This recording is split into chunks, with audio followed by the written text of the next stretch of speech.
The winter break for the Hurricanes is officially over. Now it's time to get back to work. And what a way to come back from that break with a home-and-home back-to-back against the New Jersey Devils.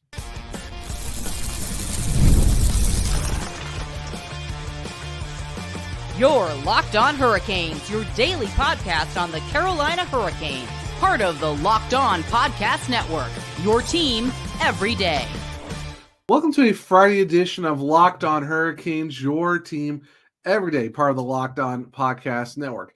Thank you to the Everydayer for making this your first listen of the day. 5 days a week, Monday through Friday, talking everything about your Carolina Hurricanes. I'm your host, Zach Martin. I'm the credentialed Carolina Hurricanes beat writer over at the Hot Girls. I'm also the co-host of the Searchcast, which is a weekly Carolina Hurricanes podcast, along with all my duties here at Locked On Hurricanes. Got a fun Friday edition of the podcast as we finally get to preview our first game back from the holiday break, and it's a home-and-a-home back-to-back against the New Jersey Devils, with the Hurricanes being in Newark Friday night before they come back home to Raleigh on Saturday. So before we go into the preview, keys of the game, players watching, all that good stuff, today's episode is brought to you by Gametime. Download the Gametime app, create an account, and use code LOCKEDONNHL for $20 off your first purchase. Now, like I said, the Carolina Hurricanes are back from their winter break. This 7 o'clock puck drop on Friday night against the New Jersey Devils will be featured on FanDuel Sports South. Your 21-12-1 Hurricanes are only 6 points back of the 23-11-3 Devils with 3 games in hand. So still well secured for third place in the Metro Division and still within striking distance with the 3 games in hand and only 6 points back of the Devils. And with this home-and-a-home, 4 huge points are on the board for the Hurricanes to potentially take at least, hopefully 2, 3 at the worst. Now, these two teams have already played each other this season twice already. Back on October 15th, the Hurricanes won 4-2. And then on November 21st, the Devils repaid that win with a 4-2 victory of their own, with both teams winning at home in these contests. Now, this back-to-back is the last 2 games of the season between these two teams, which is very surprising for the fact that the NHL schedulers already have the 4 games between the Hurricanes and the Devils already concluding before we even hit 2025. So the next possible time these two teams will meet up will probably be in the playoffs, whether it be in the first round as the 2 and 3 seeds in the Metro or possibly in the second round. But it's kind of surprising in the fact that we're already to the point of the season where this will be the last 2 games we have to play against the New Jersey Devils. Now, over the last 5 games, in terms of points, Sebastian Aho has 6 compared to Jack Hughes' 7. Goals, Sebastian Aho with 4, and that is tied with Timo Meier of the Devils. And in terms of assists, Jordan Staal with 4 and Jesper Bratt with 5. Now we look at the overall team stats. We know how this usually goes, but for the sake of the argument, we're always going to try to preview these. With the Carolina Hurricanes, they are 5th on the power play at 26.2, 2nd in the penalty kill at 85.5, which, it comes no surprise. The Hurricanes are always a top 3 team when it comes to the penalty kill. 8th in faceoffs at 52.4. Goals for, while it's still dipping down from 4, it's still really respectable in the league overall. They are 5th in the NHL at 3.47. And then goals allowed, still within the top 10. It used to be around 1, 2. Now it's kind of dropped back to 8th. But still respectable for the fact they are top 10 at 2.79 goals allowed. Now, on the flip side of things, for the New Jersey Devils, they are clicking at a 31.2% clip on the power play, which is 2nd in the NHL. Their penalty kill also top 10 at 82.5, 50.6% on the faceoffs, which is 16th. Goals for, not that far behind the Hurricanes. They are 7th at 3.35. But in terms of goals allowed, they are the team that has given up the least amount of goals per game at 2.46, which is 1st in the NHL. So you got the 5th best goals for on the Hurricanes going up against the 1st best in goals allowed, and then it's the 7th for the Devils in goals for against the Hurricanes, who are 8th. Now looking at the goaltending situation right now, Pierre Kochetkov, 14-6-0 with a 243 goals against average. a 903 save percentage, and 1 shutout. And then if you look at Dustin Tokarski, as of right now, he sits at a 1-1 record after 2 games, a 2.51 goals against, and a 904 save percentage. Of course, the last game against Nashville, you really can't put any blame on him for those goals. It's just the wheels fell off, and the Hurricanes waited too long to get back in the game. But of course, we talked about that. But with the New Jersey Devils, Jacob Markstrom is 18-6-2 with a 2.12 goals against and a .912 save percentage and 3 shutouts. Obviously, the Devils got what they paid for in that trade, as he's been pretty much lights out for them this season. They also got Jake Allen, who's 5-5-1 with a 279 goals against, a 900 save percentage, and 2 shutouts. So right now, in terms of goaltending, pretty good matchup between both of these sides. That's why you see them both within the top 10 for goals for and also goals allowed. Now, over the last 10 games, a little bit different tale of the tape for both sides, as the Hurricanes are 5-5-0 with their most recent loss to the Nashville Predators after beating the Rangers the day before and then losing to Washington a couple of days before that. So right now, they are on a track to lose 1, win 1, lose 1, win 1, and it just kind of factors into that. So they are 5-5 over the last 10, but the New Jersey Devils are 7-2-1 over the last 10 games with back-to-back wins over the Rangers and the Kraken, then back-to-back losses to Colorado, and then in overtime to the Toronto Maple Leafs. They went on 3 straight wins against the Kings, the Blackhawks, and St. Louis before losing to the Blue Jackets, and now they're coming into this game with a 2-game winning streak over the Pittsburgh Penguins and the New York Islanders. So while the Hurricanes are a little bit farther back, it's only 6 points. They do have 3 games at hand. The season series is split so far. And while you look at the last 10 games where it's two teams going in kind of 2 different directions, while the Devils are kind of putting themselves a little bit farther ahead, while they are only 1 point over the Capitals and they've played 3 more games than them, they're still within striking distance for the Hurricanes. They're not that far out. And with 4 points on the line, even after these 2 teams play each other, the Hurricanes will still have 3 games in hand on the Devils. And if you at least get 2 at the worst, 3 will be obtainable. If you can get 3 points out of these 2 games, that still puts you in a good spot to where now you're even closer within striking distance with still 3 games in hand. So it's not like you're losing more chances to play the Devils or, you're not losing chances to catch up to them later on, because the fact while you're still playing each other, you're still having those opportunities to have the games in hand. So, like I said, 4 big points are on the board. If you can at least, like I said, take 2 at the worst, 3 would be mainly ideal. That way you can kind of somewhat gain that ground that you can have on the Devils and also gain the ground on the Capitals. There's only 5 back of that.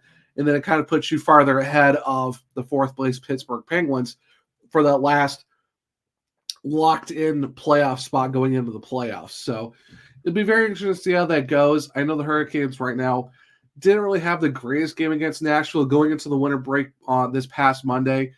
You kind of hope that this is maybe a necessary reset that this team does need.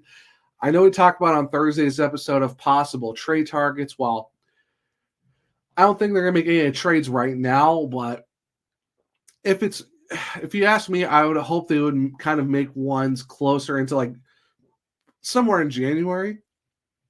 That way you have a longer stretch of games in between, between January and the playoffs that start mid-April, instead of getting them at the trade deadline, then you got like maybe 20 games. So I don't know. But either way, though, the Hurricanes, like I said, even with the injuries they've had, with Jack Drury out, Frederick Anderson out, losing Foss for the whole season, they're still playing pretty good hockey overall. While, yes, you would kind of hope there'd be a little bit more of 60 minutes of Hurricanes hockey rather than waiting until like the last 15 minutes to kick into the gear. If you do that against Nashville, you really don't want to do it against the New Jersey Devils. So will that be a key to the game? Possibly. But if you stick around here, I will talk about my keys of the game for the Hurricanes against the Devils here in a second on a Friday edition of Locked On Hurricanes. If you love sports, you're going to love PrizePicks, the best place to return your sports knowledge into real money. Whether it's hockey, football, or any of your favorite sports, PrizePicks makes it easy to get in on the action. You can now win up to 1,000 times your money on PrizePicks. Plus, this holiday season, they're giving away $30+ million in rewards during Picksmas and offering 2 free picks in December. And when your picks hit, PrizePicks makes it easy to cash out, and you can get your money as fast as 15 minutes. Now, for me, I'm on the hockey board. Maybe looking at Jack Hughes getting more than 3 shots on goal. Maybe Seth Jarvis to get more than 1 point. But it's so simple to use to make my picks and have fun with friends while potentially cashing out fast. So download the app today and use code LOCKEDONNHL to get $50 instantly after you play your first $5 lineup. That's right, $50 instantly. Where you can do that? PrizePicks, where you can run your game. Welcome back to segment 2 of Locked On Hurricanes, your team every day. Now my keys to the game for the Carolina Hurricanes as they come back from their holiday break. It's a reset. You're coming right out of it with another back-to-back because you had one earlier this week with the Rangers, then traveling to Nashville. You got 3 days off.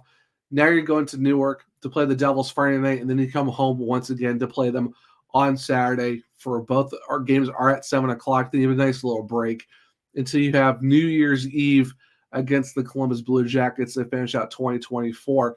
So you have 3 big Metro games coming up to finish the month. But going to Friday night's game, you hope that the holiday break is a reset for the Canes, because while they are playing 500 hockey as of late, they're still with, like I said, they're still in a good spot overall in the division. You've got some distance against the 4th place Penguins with games in hand.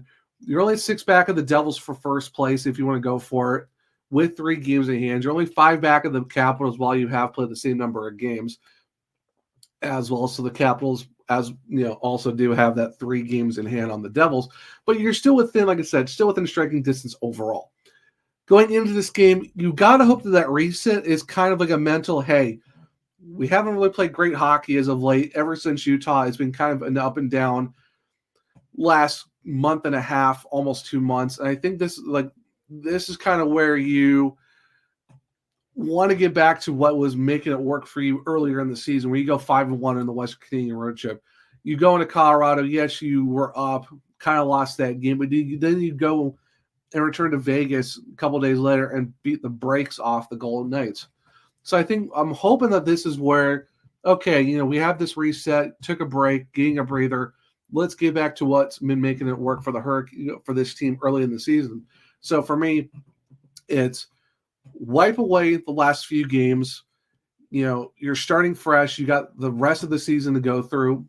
Just get back to the basics and forget what has been plaguing you. Just what worked, tap back into that once again. So it's basically just, flush the last few games away, reset, and get back going. Because right now, this is a part of the schedule where you can make up a lot of ground on first place and put yourself farther ahead, because you definitely don't want to drop division points, especially when you're going against the team who's leading the division right now. So I think for me, that's kind of one of the big key components is reset, refresh, get ready to go against the New Jersey Devils. And that basically ties into the second point of play 60 minutes of hockey. Don't do what you did against Nashville. Don't wait until there's 15 minutes left into the game. You're down 4-0.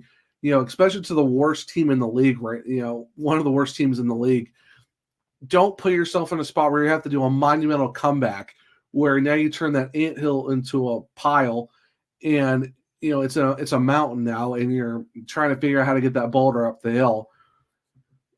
If you do that against Nashville, I don't know how much worse. It could be a lot worse against the Devils, because you saw what they did to the Rangers, before going into the break. They absolutely, put their foot to the throat of the Rangers.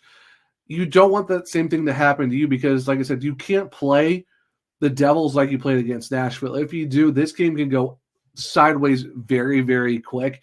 And this is one of those things where this is not where you want to put yourself in that classic, hole really early in the game where you're down 1 or 2 goals within the first half of the period, or you're going into the second frame down 2 or 3 goals, then you're having to do a monumental comeback. Get into the game early.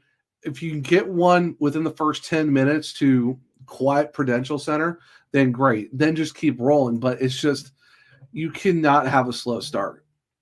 You can't have a slow start like you did against Nashville, against New Jersey, because New Jersey will find a way to make you pay, because they've done it so far this season, and that's why they're at where they're at right now. So you got to get a full 60 minutes of Hurricanes hockey right from the jump, because you're talking about the team who's given up the least amount of goals allowed per game in the league, with Markstrom, who already has a really good record overall, where you're looking at a guy who is already 18-6-2 and is very, very close to a 2.0 goals against at 2.12.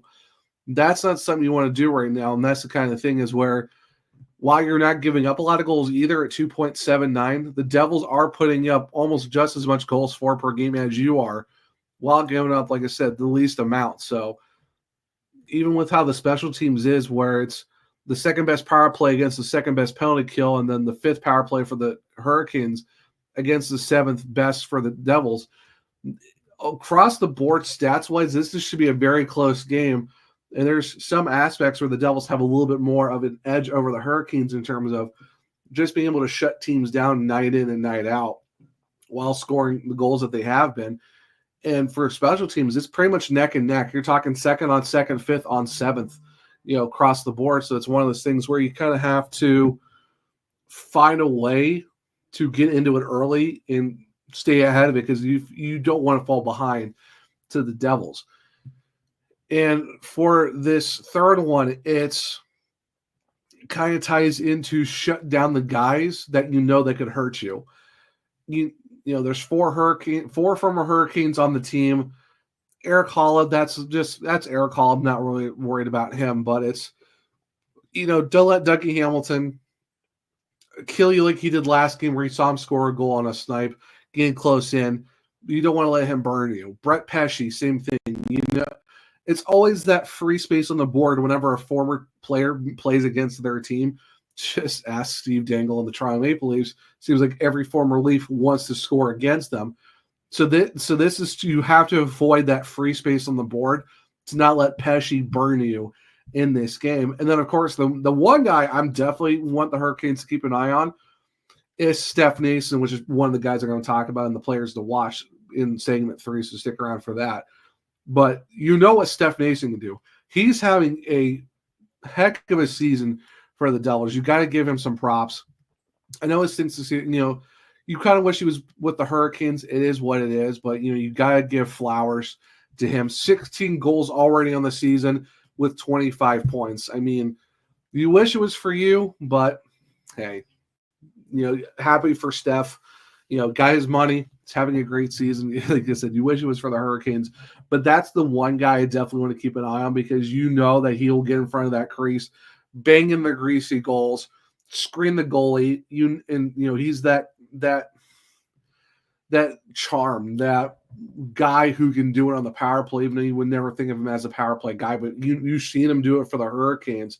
So this is one of those things where if you're talking about former players that you need to shut down, Steph Nason is probably one of those guys. So like I said, so like this, the keys of the game: reset, remember what got you to early success earlier this season, and basically get on it right away, because you don't want to let this game go away from you. Like I said, and that ties into the second key, which is, play a full 60 minutes of Hurricanes hockey, get rolling early, because you do not want the Devils to jump on you like the Nashville did. Because if you thought being down 4-0 early into the third period was bad, they can make you pay with like that in the first two periods, maybe the first period and some change.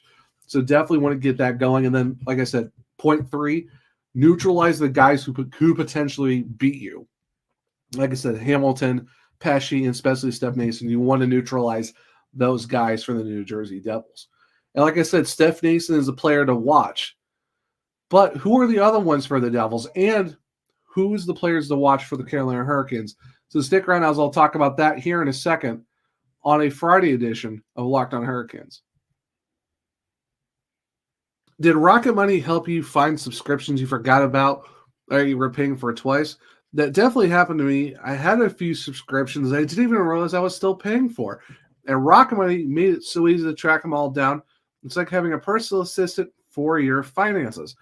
Rocket Money is the personal finance app that helps find and cancel your unwanted subscriptions, monitors your spending, and helps lower your bills so you can grow your savings. It brings everything together all in one place, whether it's subscriptions, your spending habits, or even the goals you want to hit this year. Rocket Money has over 5 million users and has saved a total of $500 million in canceled subscriptions, saving members up to $740 a year when using all the app's premium features. Cancel your unwanted subscriptions and reach your financial goals faster with Rocket Money. Go to rocketmoney.com/lockedon today. That's rocketmoney.com/lockedon. Once again, rocketmoney.com/lockedon. Welcome back to segment 3 of Locked On Hurricanes, your team every day. And like I said, who are the players to watch for when it comes to the Carolina Hurricanes and New Jersey Devils? And the one guy, like I said, definitely want to keep an eye on, Steph Nason. Having a career year with the Devils right now, 16 goals, 25 points. And he's doing this over 15 minutes and 39 seconds of ice time. 84 shots on goal, 85 hits already for him. I mean, it's already second in the hit category behind Cotter. Shot-wise, that's fifth on, that's for the forwards, and also shots fifth overall behind Brott, Heischer, Meyer, and Hughes. It's like I said, if you want to avoid that free space of former players beating you, Steph Nason, I think, is at the top of the list for the Devils when it comes to the 4 guys from the Hurricanes who now play for, New Jersey. Steph Nason is one of those guys. Like I said, 16 goals, 25 points.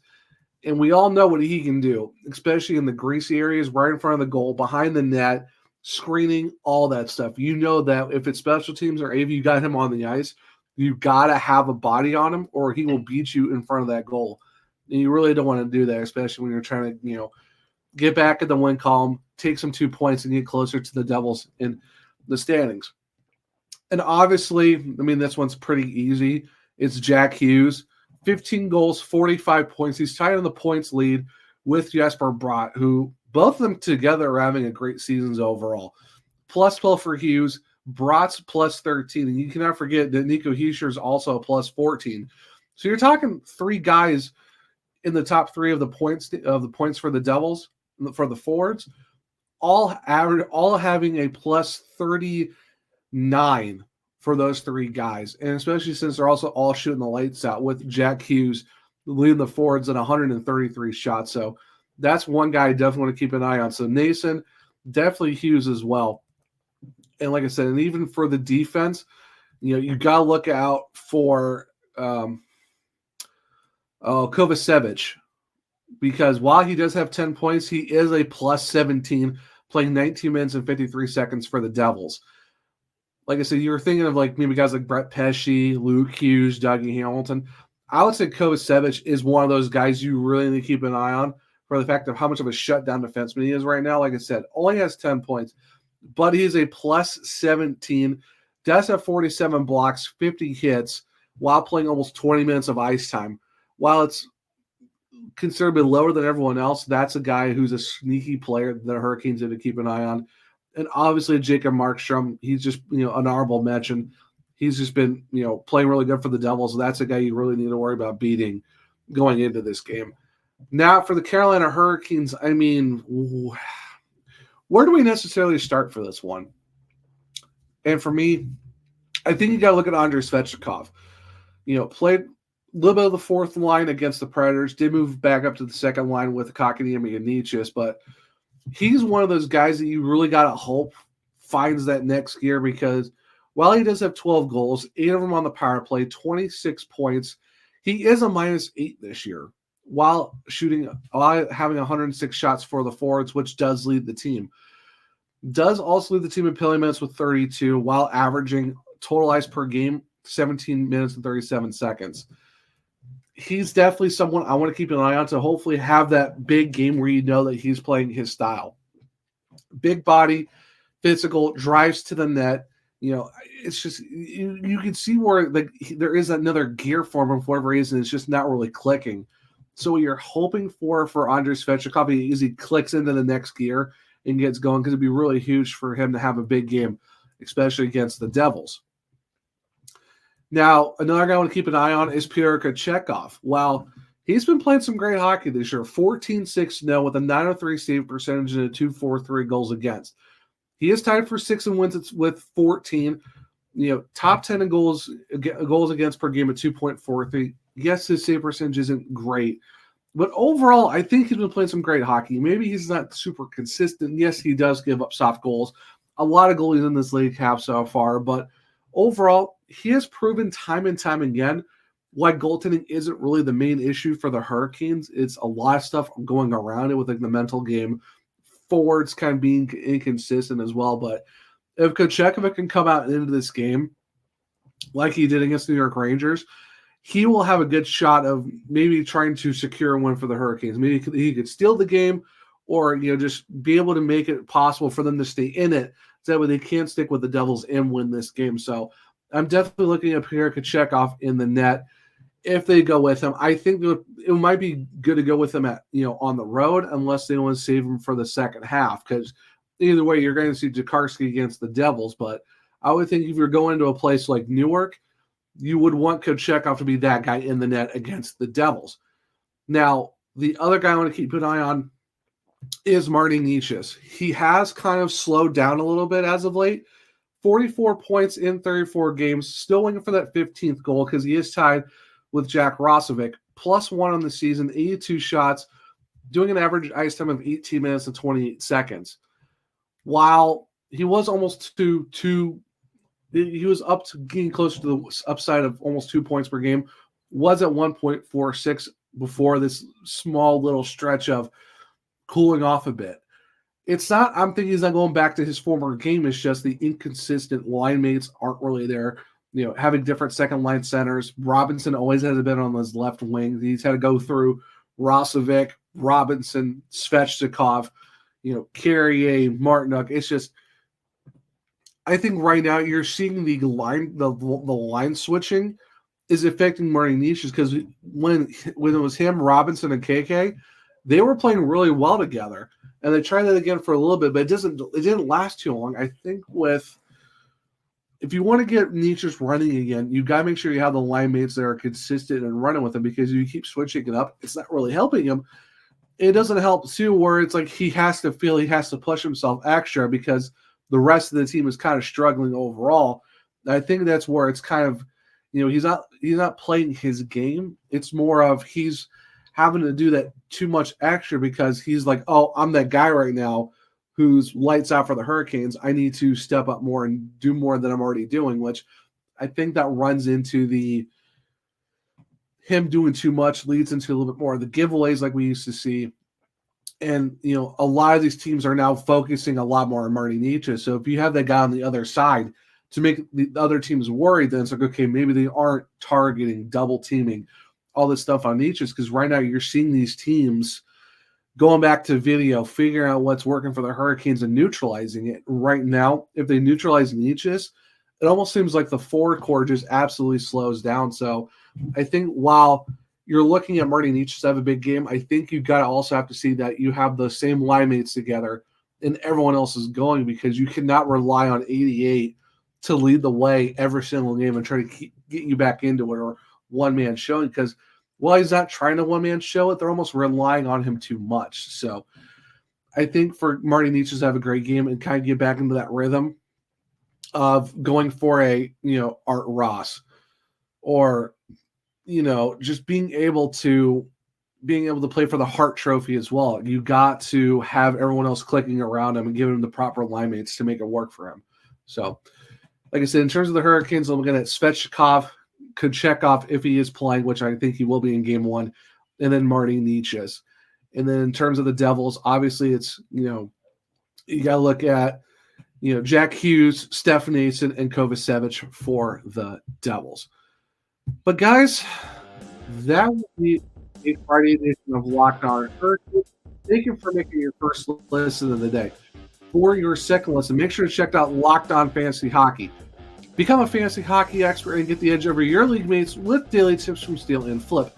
Find Locked On Fantasy Hockey on YouTube, or if you're listening to podcasts. If you want to keep up with me, I'm at One True Zach on X. The podcast is LO_Hurricanes. I'm also on Blue Sky at the Zachary Martin. I do have link trees in both of my bios where you can find my articles at the Hockey Writers, or just go to thehockeywriters.com, look for my author page at Zach Martin, and you can check out all my articles over there. If you want to listen to me on the Searchcast, just go to the Searchcast on all podcast platforms and on YouTube.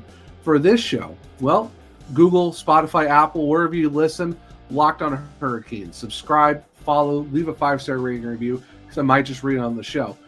Now on YouTube, well, subscribe, hit the bell notification, make sure you don't miss a show. Hit a thumbs up to let me know if you like the episode as well.